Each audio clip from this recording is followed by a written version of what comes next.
More on all of this right now. Joining us, Republican Senator Rand Paul of Kentucky. He's a key member of both the Foreign Relations and Homeland Security Committees. Senator, thanks so much for joining us. Let me get right to the questioning. Do you believe that President Trump's meeting with Putin made America safer? You know, I think engagement with our adversaries, conversation with our adversaries is a good idea. Even in the height of the Cold War, maybe at the lowest ebb when we were in the midst of the Cuban Missile Crisis, I think it was a good thing that Kennedy had a direct line to Khrushchev. I think it was a good thing that we continued to have ambassadors to Russia, even when we really objected greatly to what was going on, even during Stalin's regime. So I think that it is a good idea to have engagement, and I think that what is lost in this is that I think there's a bit of Trump derangement syndrome. I think there are people who hate the president so much that this could have easily been President Obama early in his first administration setting the reset button and trying to have better relations with Russia. And I think it's lost on people that they are a nuclear power. They have influence in Syria. They're in close proximity to our troops in Syria. They are close to the peninsula of North Korea and may have some influence that could help us there. The other thing that's lost, and people forget this completely, the Russians tried to help us stop the Boston Marathon bombing. We actually did help them stop a terrorist attack in St. Petersburg because we were communicating and exchanging information. All of those things are good, but Senator, and because people hate Trump so much, all of that's being lost. It's not a matter of hating President Trump. It's a matter of what he did today, what he said today. He met with President Putin, as you know, for more than 2 hours. Unlike other presidents, especially on foreign soil, he blamed the United States for the bad relationship with Russia. He declined to back his own intelligence community for its assessment. He declined to support the U.S. law enforcement community, including the Justice Department. He continues, Senator, he continues to call, hold on a second, he continues to call the news media a free press in the United States, the enemy of the American people. He says the European Union I think I would is put a this in foe. perspective. Has any other, Senator, has any other president in American history done anything like that? But I think I would put this in perspective. So, for example, when you look at the intelligence community, the most recent leaders of the intelligence community, James Clapper and John Brennan, James Clapper perjured himself before the Senate about Dan and Coates. lied. I'm talking about Dan Coates, the current director of national intelligence, who had to issue a state. Senator, I'm not talking about much of an interview, earlier. If you're going to interrupt me on every question, Wolf, we can't really have an interview. No, I just want to be precise. If you want to have an it's interview, not Clapper, you it's let me not answer Brennan, the question. It's Dan usually, Coates Wolf, and Mike Pompeo. You're usually better than this, Wolf, at doing an interview. You need to allow the respondent to respond. It does matter who was in charge of the intelligence. It does matter because they started up some of this and ginned up this whole thing that have gone after the president saying he's committed collusion with Russia. No evidence of that, and it continues to go on. Who are the people that started this? James Clapper, who lied to the Senate, said they weren't collecting our information, and yet they were collecting all of our information and housing it in Utah. John Brennan has now accused, let me finish. John Brennan has now accused the president of treason. This is John Brennan who voted for the Communist Party when he was a young man. John Brennan now thinks he's holier than everybody else, but these people had the power to collect every American's information.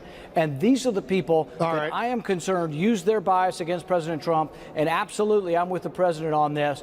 The intelligence community was full of biased people, including Peter Strzok, McCabe, and dozens of others. And so what about Mike Pompeo and Dan Coates, who both say there is no doubt that Russia interfered, attacked the United States during the presidential election? Did they vote for communists when they were young? What I would say is that I don't think anybody doubts that the Russians got involved with leaking email and hacking into email. But there is a question of whether or not the election was legitimate. And all of this is a sideways way for those on the left to try to delegitimize Trump and to say he didn't really win the election.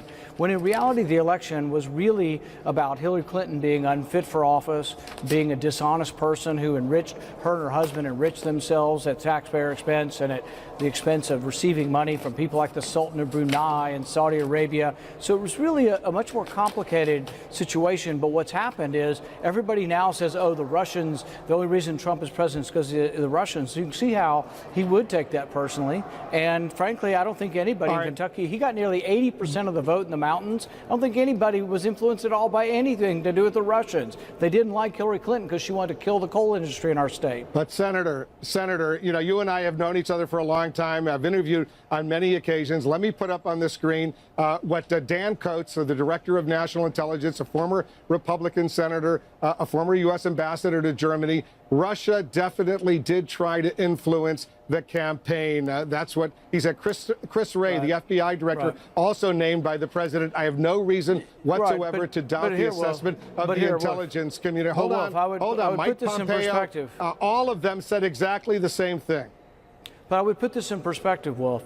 Dov Levine looked at this from the Carnegie Mellon Institute, and he looked at it from 1946 to 2000, and he found 81 times that the U.S. involved themselves and meddled in elections of foreign countries, 36 times that the Soviet Union did. It doesn't make it right, but I've said this before and I'll say it again. Any country that can spy does, and any country that can meddle in foreign elections does.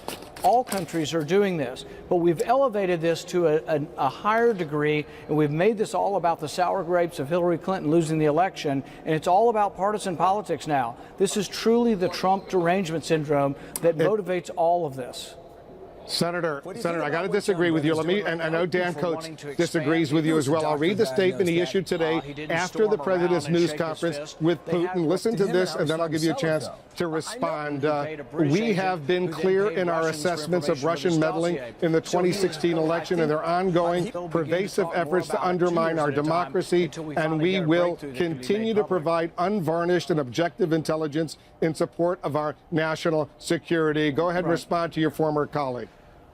And I don't disagree with anything that was said there. What I would say is that instead of making this about everything's about Trump and accusing Trump of collusion with the Russians and all this craziness that's not true, we should try to protect the integrity of our elections. Nobody is talking about protecting the integrity of the elections. How would you protect the integrity of our elections? Make sure they're decentralized, make sure there's very good controls from the precinct on up, make sure we're not storing the data in a central area where there aren't checks and balances at the local area. There are a lot of ways to make sure our election is not tampered with. Also, it's important when you say the Russians meddled, they hacked into Hillary Clinton's email and revealed some truths about her that weren't very popular. I agree they did that. But the thing is nobody's alleging that votes were changed or that they got into our electoral system. But that is a danger, Senator, and we should guard against that. Who do you trust, Senator, the American intelligence community, the American law enforcement community, or Vladimir Putin? What I would say is that all power needs to have checks and balances, and I think our intelligence community has way too much power. The fact that Peter Strzok was able to bring incredible bias towards the president to work every day. But Senator, who do you believe? Who do you believe? That's not the question. The right question that should be asked, Wolf, is should that power be unchecked, or should you have a judicial system that says, you know what, I understand what you're saying, you have to have warrants, you have to have checks and balances on intelligence. But who do you believe? The intelligence community of the United States or Putin? I'm not discounting the allegations that the Russians hacked into Hillary Clinton's emails. I'm not discounting that at all. So why don't you just say you believe in the intelligence community, the law enforcement, you accept their assessments and move on? Let me read to you a tweet that Newt Gingrich, the former speaker, just put out, and I'll read it to you right now. President Trump must clarify his statements in Helsinki on our intelligence system and Putin. It is the most serious mistake of his presidency and must be corrected immediately. Do you agree with Gingrich? No, I think people have gotten over top on this and lost the big picture. The big picture is that we should be engaged with Russia. We should have conversations with Russia.